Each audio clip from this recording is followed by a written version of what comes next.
Namaskar, I'm Sonam Singh and you are watching Organizer This Week, your weekly analysis into the most important stories, ideas and debates covered in the Organizer Weekly issue. This week is dominated by one massive political development that has completely changed the political map of Eastern Bharat, the historic victory of the Bharatiya Janata Party in the state of West Bengal. The cover story of this edition, titled The Fencing Bond, captures not just an electoral victory, but what organizer describes as the beginning of a larger political, ideological, and civilizational shift in the eastern part of the country. The cover image itself tells a very powerful story. Newly sworn in West Bengal Chief Minister Suvendu Adhikari and Assam Chief Minister Himanta Biswa Sarma are seen embracing each other. We interpret this movement as symbolic of a new alignment in the Eastern Bharat, one that focuses on border security, infiltration control, governance, and ideological clarity. According to the editorial of this issue by Shri Prafulla Ketkar, the first cabinet meetings of the BJP government in Bengal and Assam have already made their priorities very clear. Border fencing, law and order, welfare delivery, infiltration control, and implementation of central schemes are now at the center of governance discussions. The editorial further says that after years of confrontation between the Bengal government and the centre, the new administration has immediately moved to transfer land to the BSF so that border fencing can be completed. Organizer notes that this process is expected to be completed within 45 days. Alongside this, Ayushman Bharat and several other major central schemes are now being implemented in the state. The editorial argues that this reflects a major change in the governance priorities and also signals that BJP government is attempting to establish administrative authority from day one. The central cover story, titled The Fencing Bond, goes even deeper into the issue of infiltration and border politics. Article argues that BJP's victory in West Bengal completes what it calls the Mission Eastern Bharat after Assam and Tripura. It says that for decades, Congress, Communist and later Trinamool government failed to seriously address illegal infiltration from Bangladesh. The article repeatedly highlights demographic change, porous borders and national security concerns as defining political issues in Eastern Bharat.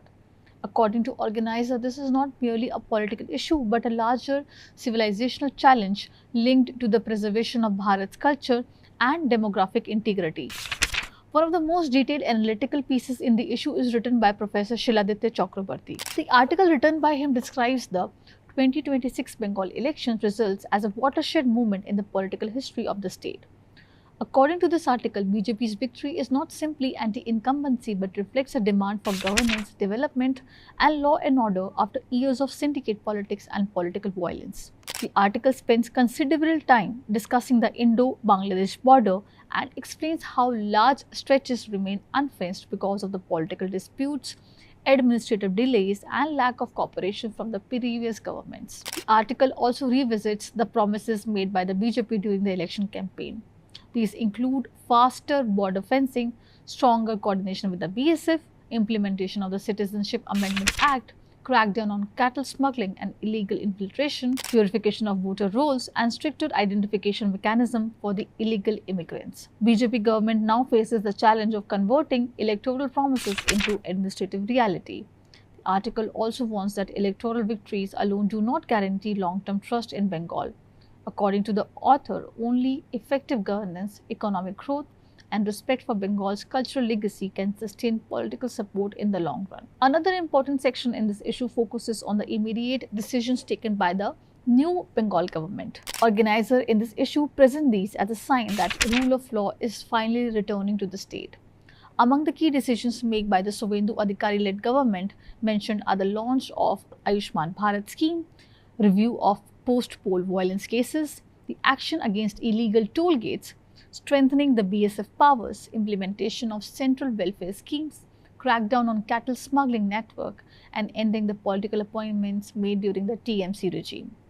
The issue also notes that Vande Mataram has been made mandatory in morning assemblies in the government schools. One of the longest and most ideological essays in the issue is titled Collective Regeneration to Overcome Degeneration. The article says that Bengal's crisis is not merely political or economic but deeply civilizational. The author says that Bengal has suffered from administrative collapse, corruption, infiltration, ideological degeneration, and educational decline over decades.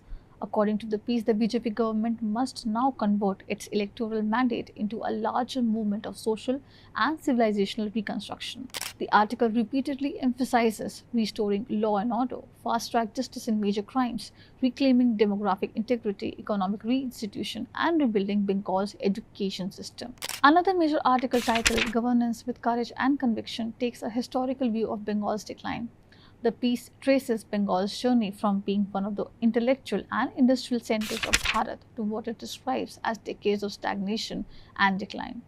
The article revisits colonial policies, partition, refugee crisis, fight equalization, communist rule, industrial collapse, and political violence. It also talks about the contributions of personalities such as Swami Vivekananda, Sri Aurobindo, Netaji Subhash Chandra Bose, Jagdish Chandra Bose, and Rabindranath Tagore, arguing that Bengal once led Bharat culturally and intellectually. According to the article, Bengal's challenge today is not just economic revival but a larger cultural renaissance. The theme of Bengal's revival continues in another essay titled Reversing the Arc of Decline. This piece argues that Bengal's weakening was not accidental but the result of three long political phases: the colonial rule, Nehruvian politics, and finally the communist governance. The article revisits events like industrial decline, refugee crisis, and ideological domination in Bengal institution. Yet, despite all this, the article says Bengal's civilizational reservoir remains alive through its institutions, intellectual traditions, and global Bengali diaspora. The article also argues that Bengal now has an opportunity to begin what it calls a second renaissance. Moving beyond politics, this issue also carries an important discussion on RSS outreach and global civilizational dialogue. The article, Engaging the World with Civilizational Dialogues, talks about how the RSS is increasingly participating in global discussions around identity, civilization, culture, and humanity's future. This directly connects with the major interview in this issue featuring RSS Sarkareva Dattatreya Hosabreji. The headline of the interview itself is deeply philosophical. Wars begin in the human mind. They arise from greed, arrogance, or the desire to capture or control. In this conversation, Dattatreya Hosabreji speaks about global conflicts, greed-driven politics, the crisis of humanity, and Bharat's philosophical worldview. The interview argues that Bharat's civilizational traditions can offer an alternative framework in a world increasingly driven by aggression and geopolitical competition. This issue also carries a major defense and strategic affairs interview with Major General Dhruv Katoj. One of the most striking lines from the conversation is, "The pen is mightier than the sword only when the sword exists to protect the pen." The interview reflects on national security, military preparedness, and deterrence, and the changing nature of warfare. Organizer positions this conversation within the larger global instability that is shaping current geopolitics. There are also reports on environmental regeneration and traditional Bharatiya approaches to sustainability.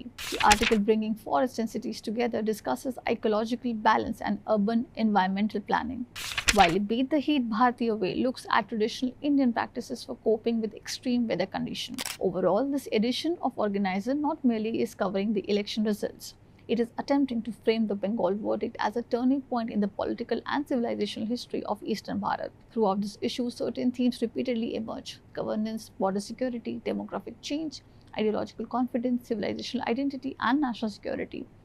Whether one agrees with every argument presented or not, this issue clearly reflects the ideological and political significance that Organizer attaches to the 2026 Bengal mandate. And with that, we come to the end of this week's edition of Organizer This Week. If you enjoyed this discussion, do like, share, and subscribe to the Organizer channel. Let us know in the comments what you think about the political transformation taking place in Bengal and the Eastern Bharat. I am Sonam Singh, and thank you so much for watching.